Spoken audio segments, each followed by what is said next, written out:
As the race for US 2024 elections come close, there are a lot of topics that are gaining momentum, be it abortion, gun control, or immigration. Each of the candidates running for White House have their own understanding and their own policy for each of these topics. But what do US citizens want? How different are the views of Democrats and Republicans? Today, I sat down with Julie, who is a Republican voter, and I discussed each of these points to understand her perspective as a Republican voter. My name is Ankur, and you are listening to the News Park.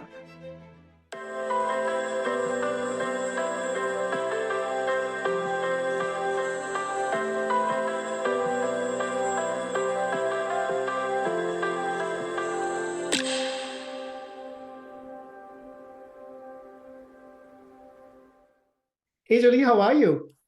I'm good, Anchor. How are you? I'm good. And first of all, thank you so much for agreeing to come on the show and, express your views and agree to answer my questions. Really appreciate it. Absolutely. So, Julie, we know that 2024 elections are coming up and everyone is, gearing up. Different candidates from Democrats and Republican sides are gearing up, and there's a lot of heated debate about various issues across the country. And we wanted to get your opinion on what you think is going to happen, how US has been for the past 4 years, how's the administration doing, and what does kind of future holds for the US. But before we begin, I just want you to, tell us a little bit about yourself so that our listeners, our viewers can, know about your background so that they can probably get some insights about, how your thought process works. It'll be easier for them to understand your perspective. Okay. Well, thank you for having me on. In some ways, I feel like the least qualified person to be on discussing politics. I have been a wife and mother for the past, over 4 years. My youngest is about to turn 5 in a couple months, and I have 3 children. And I've been out of the regular corporate workforce since that time. However, as we were kind of talking and thinking about it, I do represent a good percentage of America, and probably a voice that's not heard as much through the media and through podcasts. And so in some ways, I'm kind of honored that, you of course you would care, but that, people may even care to hear what I have to say. And, I'm not a news journalist. I don't have a political background. And so, I'm really having to just sort of filter it through my worldview from, the media, which a lot of us would agree has been maybe more unreliable in the past few years, and, just some personal intuition and experience as just a fellow human being. So Awesome. my husband is sane, and he's actually, fun fact, he is from New Zealand, so he is not a U.S. citizen, so he will not be voting in this election. He is working on his citizenship, so he'll have dual citizenship. But anyway, I don't know that that will happen before this election. So I have a bachelor's degree. I was in the corporate world for about 13 years doing predominantly sales of luxury goods. So I do bring some sort of knowledge and understanding in that way. But again, more recently, I just am raising my world leaders and have a little side business. And my husband's we're small business owners and a serial entrepreneur. So that's a little bit about me. You might be sharing your views with a lot of other people who are probably not, how do I say it, not comfortable coming in front of camera or talk about politics, as you said. But why is that? What do you think is stopping them? Yeah, unfortunately, I think it's become really difficult to have a respectful conversation about things we may not agree on, especially politics. There's so many big controversial issues right now that have become very polarizing and divisive. And it's unfortunate because I think we need the ability to think differently. I think we add a lot to our society when we do come with different backgrounds, different opinions, and different experiences. But unfortunately, it just feels that when you do open your mouth and try to share, it may not be always returned in a favorable or respectful way, and sometimes even in a very threatening manner. Right. So jokingly, when you and I spoke about this podcast, and I wasn't sure how many people actually saw this, but I thought, oh geez, the last thing I want is to be, dropping my little children off at preschool, and to have someone like, cursing at me or mad because I feel differently. And so and I do find in my friend group of other mothers and things, there is a hesitation to speak up, whether you feel like I don't have the experience, or my voice isn't valid, or maybe I don't know everything that's going on in politics. But whenever I've tried to share something, it hasn't been well received, or the media. If you say something that may be different than what the strongest opinion is, you could be called a bigot. So there is a big, real hesitation about speaking up. When do you think this started? Because I remember that this wasn't the case like a decade back. People used to feel freely able to discuss what they think, openly on different platforms. But then suddenly something changed. Why do you think this shift happened? I mean, that's a great question. I'm not exactly sure why it happened. I definitely, I guess, just that we're speaking through this, having all the social media outlets that we have, and people using that as such a huge form of communication now, it's much easier to sit behind your phone or your laptop and spout out a very strong and negative or hurtful or hateful opinion or viewpoint, and without really regard for the person behind the screen, because you're not actually seeing them or communicating with them face to face. So in some reasons, I think people maybe became a lot more bold with that. And then now having these face to face conversations, there's so much division already. I don't know. That's just my guess. Let's dig into politics a little bit. Mm-hmm. So you identify as a Republican, correct? Yes. So why is that? What are the things that align you as a Republican as opposed to a Democrat? Yeah. Well, I want to first give a little caveat and just say that I consider myself sort of a free thinker, and it's really hard for me to sort of just put myself in the box or check a box of one thing, because I certainly don't believe and align all with Republican.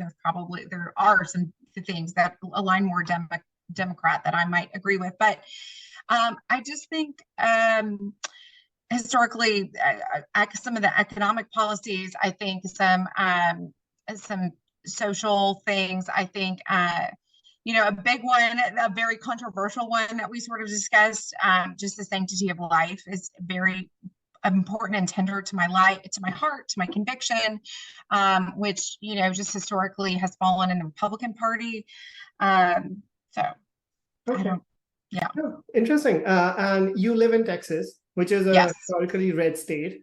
Yes. But you were born in California, a blue state. Then you moved to red state. So when you go out of Texas, when you travel, to a Democrat state, do you see some change in behavior if people know that you're from Texas? Do you see a certain shift? Yeah, I mean, I definitely think there's a lot of stereotypes for people from Texas, but in all fairness, people here have some stereotypes for people in California. And so I think that both of them are just very strong states, are very strong for having the stereotypes. So yes, I do think that people do look at Texans or think of Texans in a certain way, and maybe not in the most positive light. Yeah. As a Republican, you said that you have some issues which make you a Republican, which abortion being one, and then there are other controversial issues. So let's dissect them a little bit. Let's go into them and see how I want to understand your point of view, because as you said that people are not ready to hear other people. So let's discuss that. So let's begin with abortion. It has been a controversial topic for decades. No other country has such abortion as a primary concern when it comes to elections, but US. First of all, why do you think that is? Why is this such a big issue? In America or just in America? Why is it such a big issue? If you go to a different country, maybe Australia or England or India for that matter, you don't see this issue taking a lead when elections. But whenever an election comes, we see that, Roe v. Wade, abortion are the first ones to be, discussed. Yeah, I guess I'm even more curious to know, how is it, there are things that are legal in our society, but there still are some moral issues or some religious issues around certain things, which then sort of cast a shadow around something. So, as far as the US, I don't know that I can fully answer that question. I do think that, a lot of this came out of the feminist movement. And I think women feeling that by being able to have an abortion was sort of their right as a woman and their freedom versus feeling oppressed. And I think that, I think what's interesting is just overall, I would like to comment about our society. Certain words are given certain definitions, and they have been that way for, since the test of time. And then what I see with our culture more recently is we start to change the meaning of definitions or change the words that we're using for definitions, which then starts to normalize certain things which otherwise would have been taboo, or there would be some moral pressure against certain things. So abortion, for instance, it has two different, people could see that as a medical term, or they could see that as not, but in some ways it feels a little bit more neutral. Well, more recently with the reversal of Roe v. Wade, the issue has not been necessarily, the buzzword is not necessarily abortion, it's healthcare, and restricting women's right to healthcare.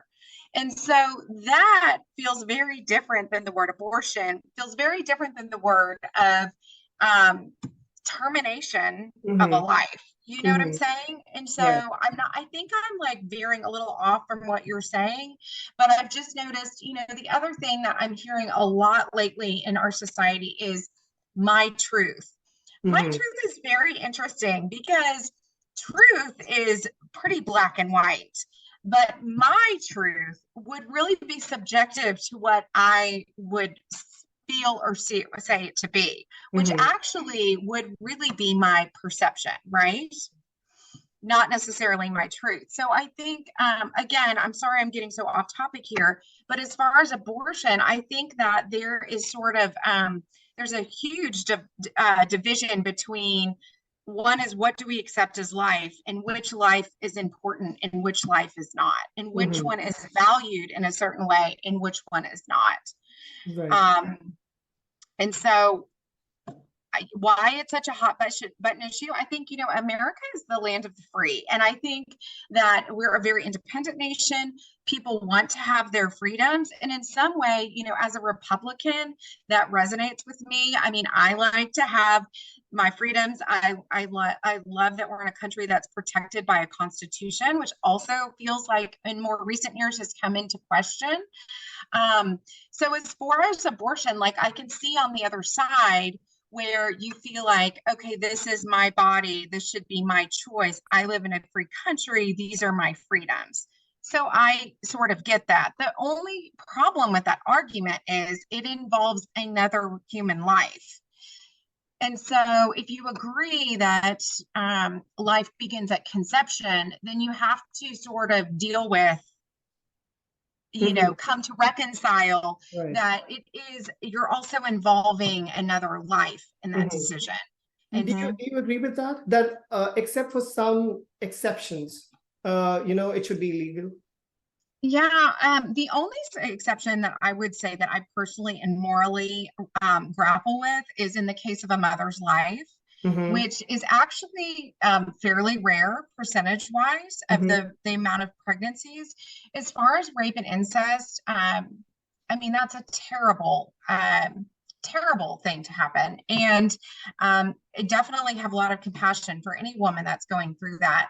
However, at the same time, I don't see the justification for ending a life due to those unfortunate, awful, terrible circumstances. Mhm. Okay, makes So, sense. well, and one thing I want to just say, like, as a society where we are really, where things are lacking as a society on abortion is we have got to provide these mothers other options, and we have Right, to make them, yes, much more like childcare in the United States is extremely expensive, probably more than any other country. right. And our government is not really providing great support and assistance for a single mothers or women that find themselves in this situation. There Mhm. is a huge lack of support.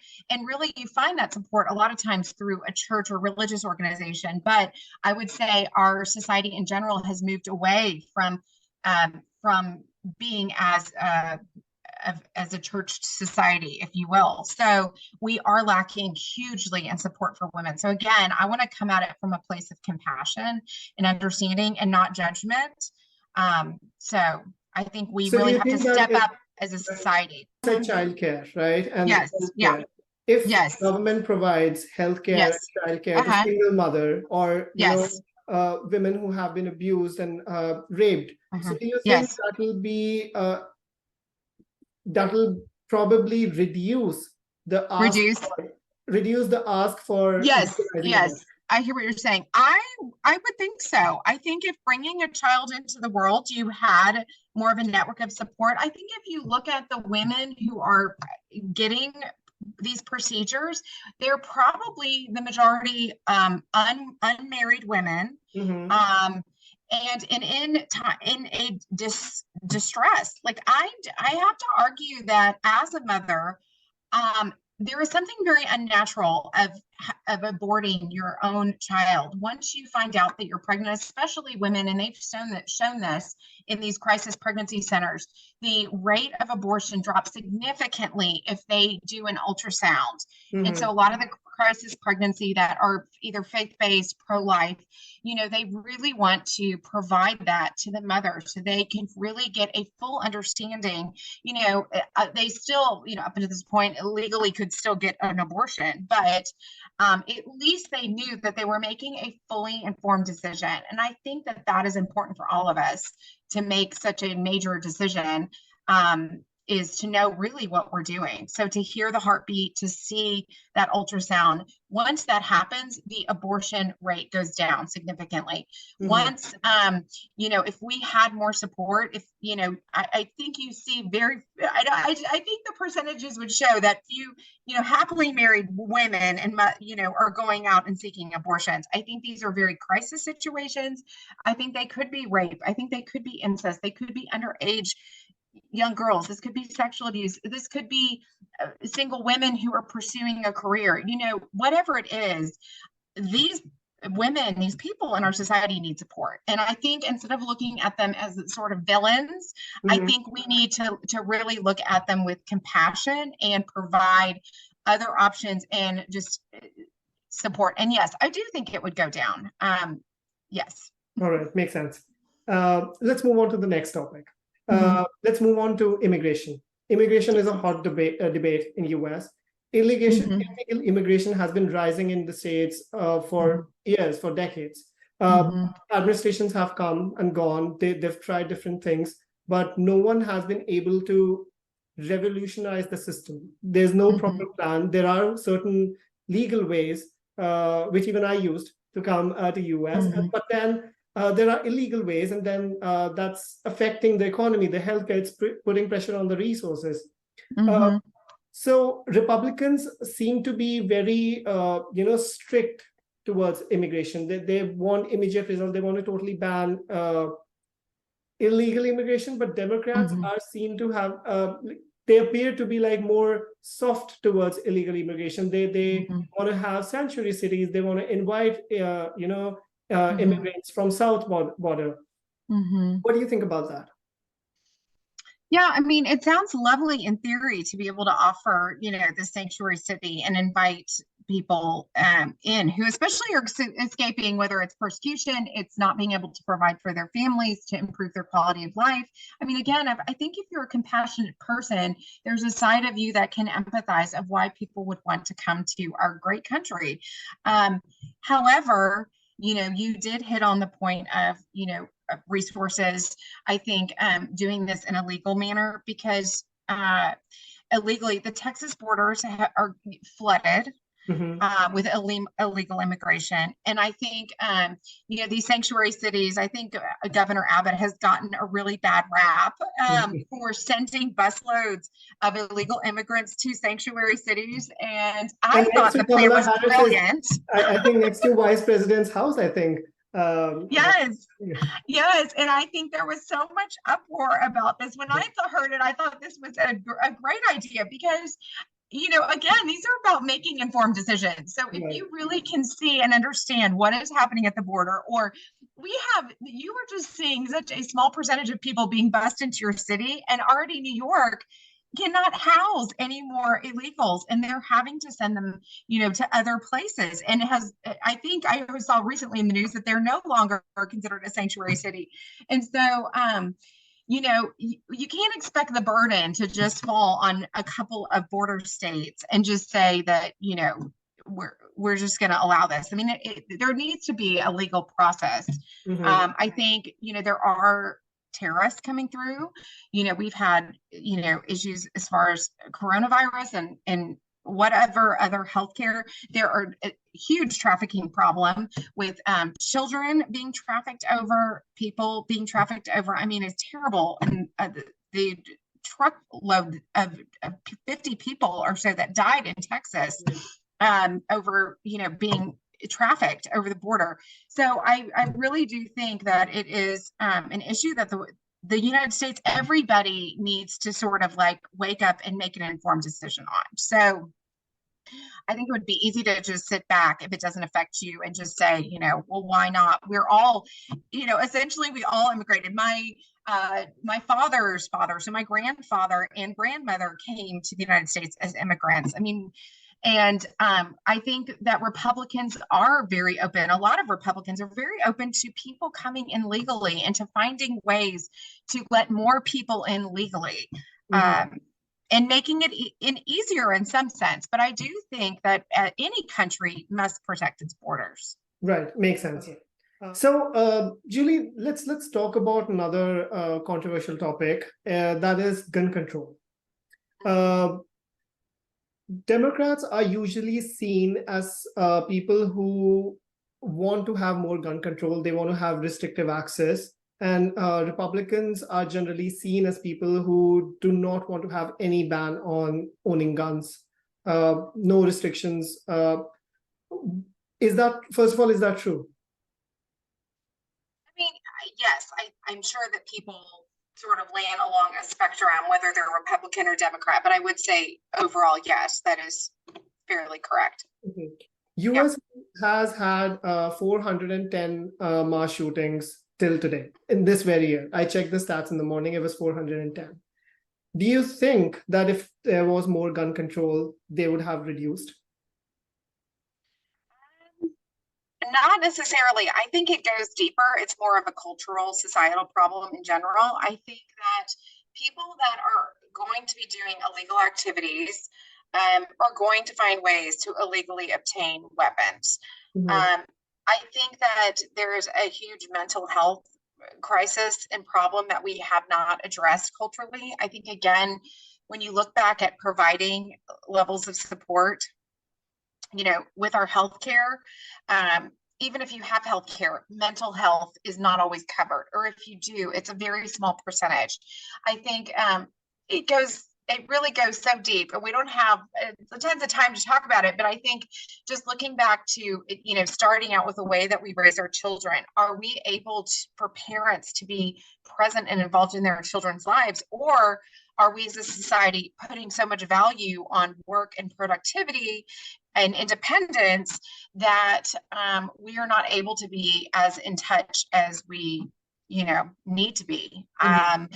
Some of these school shootings that you look at, I feel like most of what you hear, it was a sort of disturbed child, or a child that had problems over a period of time. And it may not have just been one thing that somebody said, that's a little odd. This was something that was kind of going on for years. So just to back up, as far as gun control, one, it is a constitutional right for us to bear arms. And I don't think that that was done without intention.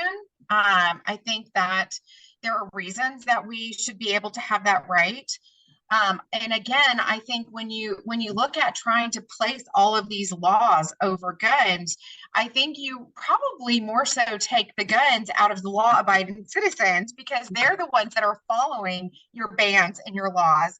And the people that are going to commit these crimes, you know, are going to be able to find the means. Also, let's look back several years ago, and please forgive me, I'm not going to cite this correctly, but I remember in Cannes, France, Cannes, they you know, had someone during a festival or down one of their boulevards just like plowed a truck down and killed, you know, ran over however many people. You know, there are ways to mass kill people that is not done with guns.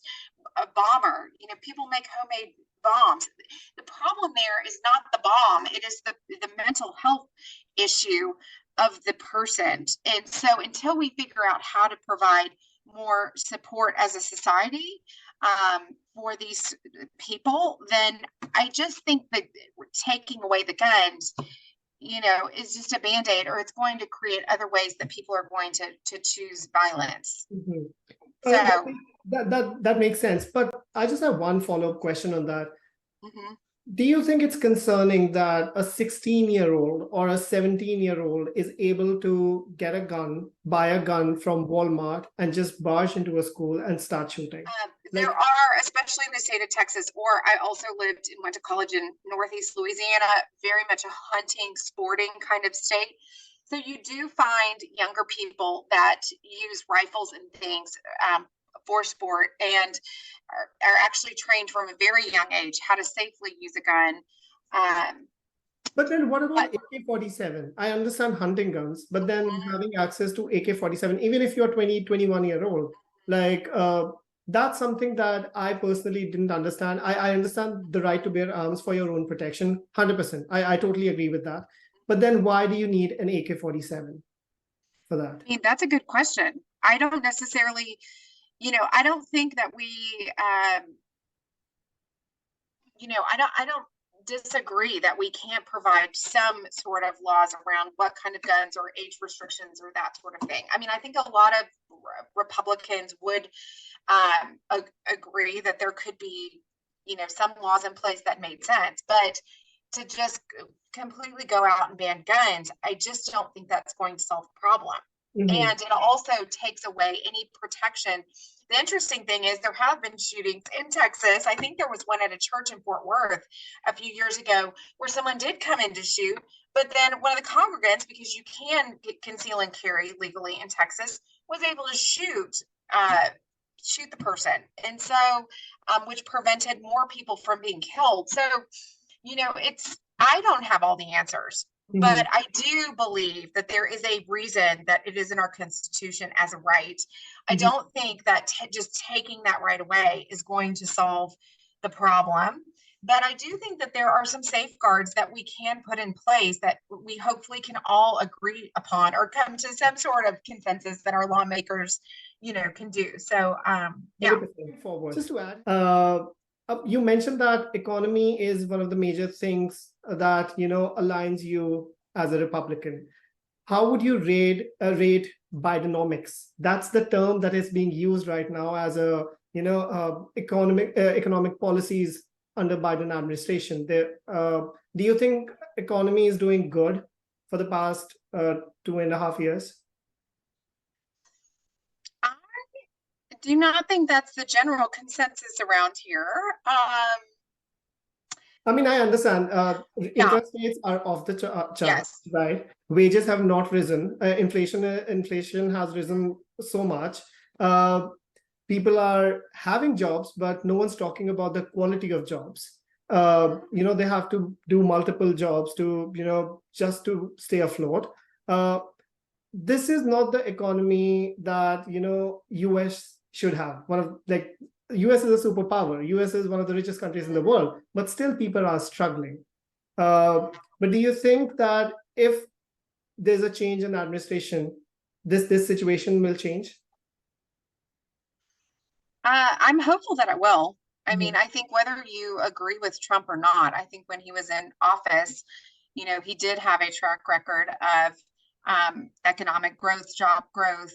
I'm not an economist. I can't speak eloquently about it. Anything that I would share with you is just how it feels as um, the suburban housewife I am, which I almost want to roll my eyes when I say it, because I think that does not give you a lot of credibility. However, I'm the one that is, paying a lot of the bills, or, I am a stay-at-home mother, but my husband works and I am doing the majority of the shopping for our home. And so, yes, when gasoline prices are up and, which affects everything, everything has to be transported somewhere. So, when cost of goods are up across the board, it definitely, does affect all of us.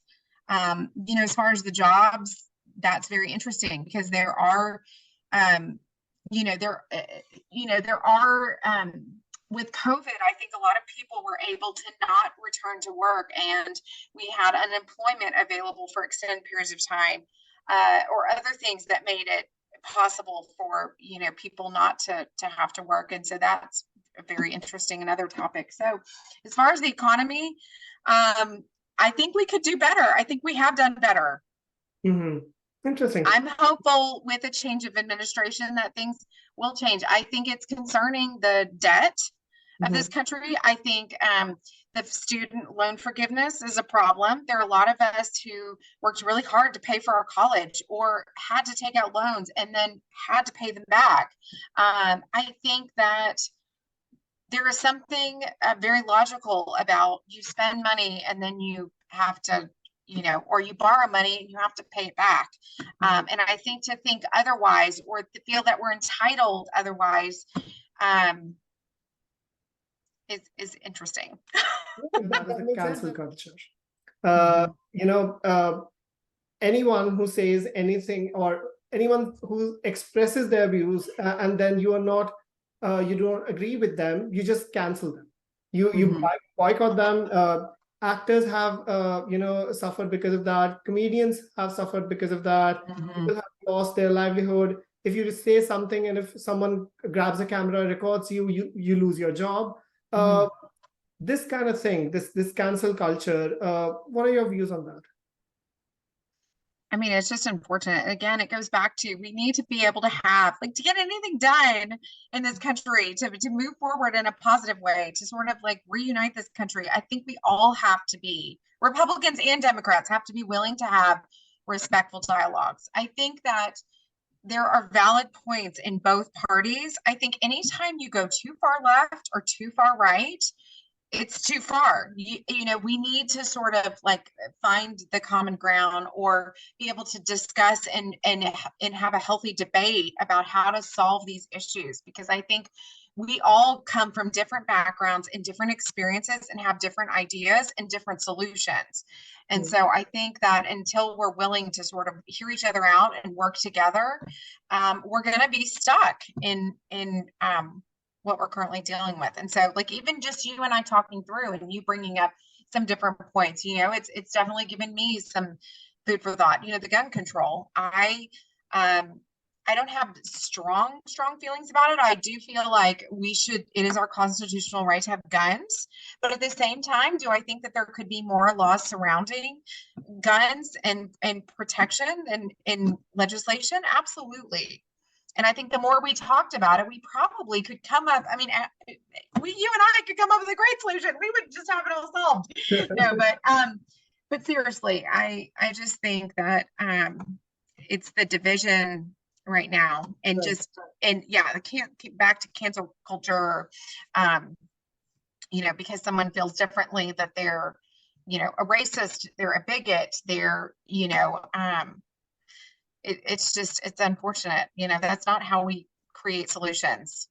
So, Julie, with the upcoming elections, let's talk about the candidates that are, running to be the Republican nominee. There's President Trump, there's Ron DeSantis, there's Mike Pence, Chris Christie, Nikki Haley.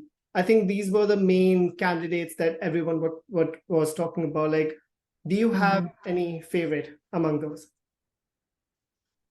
Well, I would say you could pick them all apart and pick your favorite pieces out and form this great candidate. I think that, um, oh man, President Trump, people love him or they hate him. Mm, I actually feel like I'm somewhere in between. I think that he is very successful of getting things done, and I think in some ways we need somebody that is uh, fearless and is willing um, to uproot the system probably and yes, yes, find new yeah, means. Hmm. Okay. yes.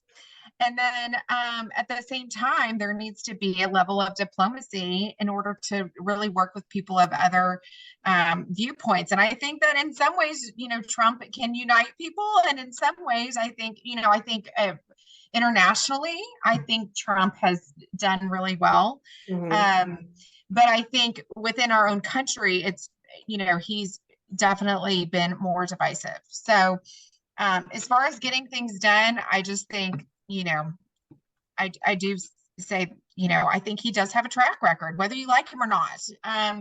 As far as Ron DeSantis, I think he has some wonderful things to say. I like from what I've seen of how he's run Florida.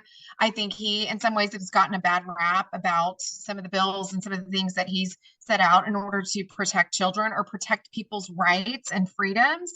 Um, has been twisted into that he, like the Don't Say Gay bill, or that he's some sort of bigot or what have you, which I don't think is very fair. And then the other candidates, I honestly haven't been following as much. I don't know that they're like the most viable candidate. Mhm. So, Right. You said that, for President Trump or Ron DeSantis, they've said something, but their words were twisted, their policy were twisted and showcased in mhm, a way that, was not true. mhm, This thing of if you don't agree with someone, you just weaponize it and then use it yeah, against it and then cancel mhm, them and say things about them. Uh, this is increasing day by day, from yeah, both the sides. I'm not saying that it's only yes, being done from one side or the other. Like, this is not only affecting, the ability to have a decent debate, but it's also degrading the level of politics within the mhm. country. So what do you want to say about that? Like, I understand that the only solution is to come together, talk it out, but then if people are not ready, like, this division is growing day by day. Like, Mhm. where do you think this is headed? I mean, I think like when we look at US politics, a lot of times when there is a president that falls out of favor, or the economy or some issue is not going well, predominantly I think the economy, or there's a war, what have you, then it switches to the other party. And then whether that person gets reelected, they have one more term, and then it switches back to the other party. So I think we're just going to keep like flip-flopping back and forth, um, from party to party until we get tired of this person's policy and then, try something new. So I don't know. I don't know. I don't think, the current president, his popularity is pretty low. Mhm. I think that people do have some real concerns about the economy and other issues. And so I do think that there is a really good chance that we could get a Republican candidate. Mhm. Now, even as a Republican, do I think that that is the solution?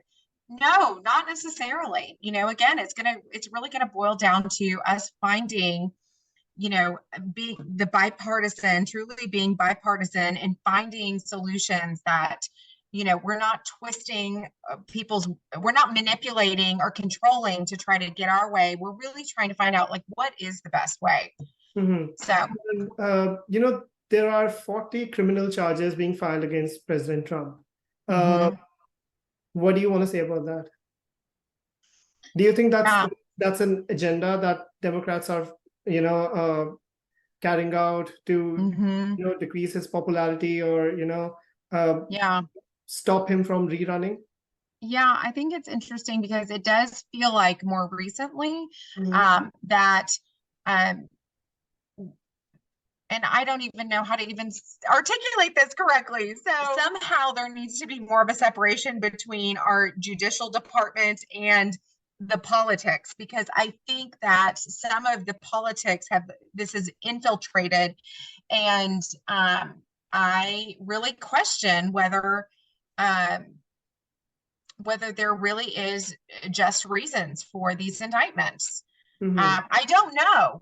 It's really hard to decipher when the media is strongly saying one thing, but if you look at the media, so many things we find out later were untrue, or conjecture. And so, I don't really trust that what's being said is necessarily correct. Do I think Trump is a criminal? I don't know. I don't feel that he necessarily is, but I also, he's a human being just like all of us. And I know that he's made some bad decisions, or, did some things that, could be, I don't know whether they were illegal or weren't legal. I'm not sure. Okay, interesting. Julie, my last question to you is, what are your expectations from, future administration, be it a Republican, be it a Democratic government, in 2024?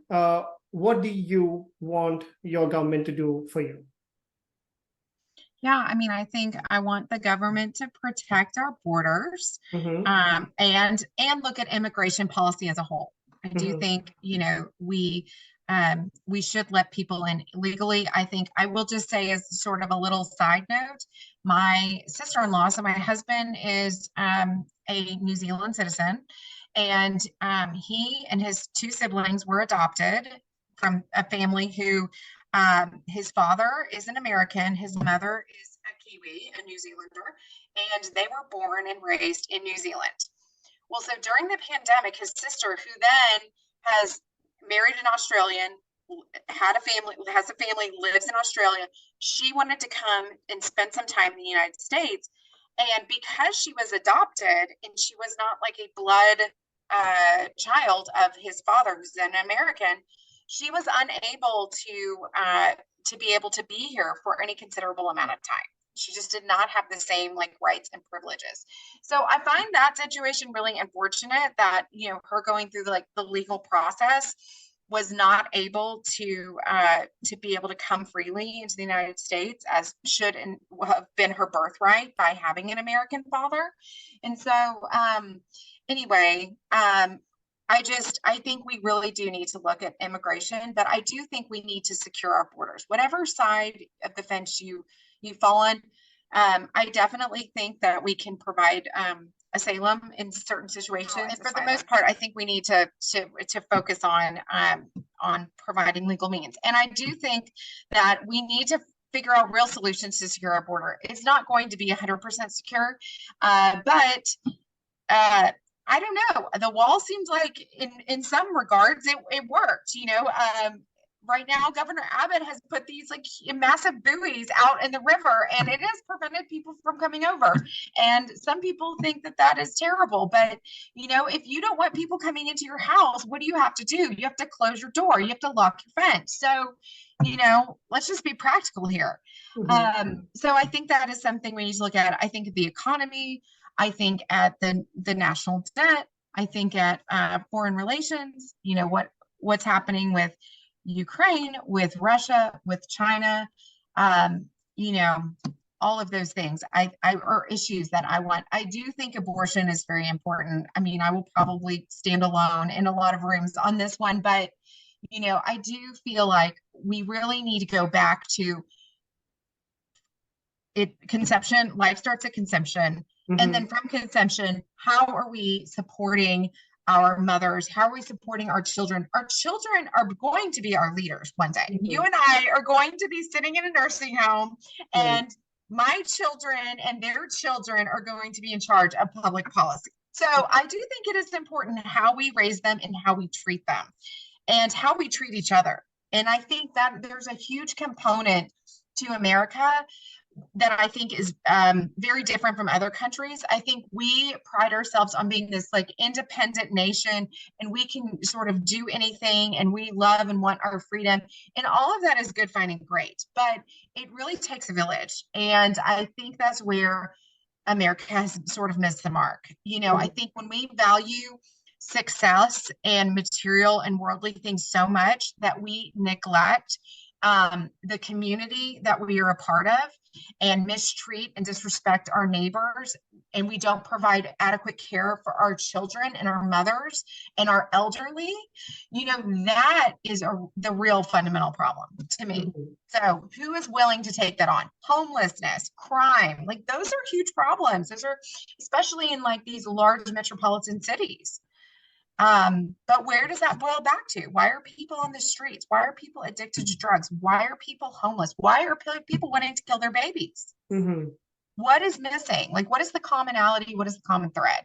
So I think that is sort of like a soul search for all of us. And how is a presidential candidate going to be able to solve that? I don't know that they are. I think it's society all having to just like pull up our bootstraps and say, you know what, we are committed to you know, having a better world and creating a better culture and caring about the other person that we don't like and we don't agree with. So no, makes sense. You know, those are very, very valid points. Those are very valid points. And it's amazing that, you know, you have such clarity in your thoughts, Julie. Thank you so much for agreeing to come and answering all these questions. I know some of them were super controversial, but thank you so much for answering them so very well. Thank you so much. Yes, thank you for having me.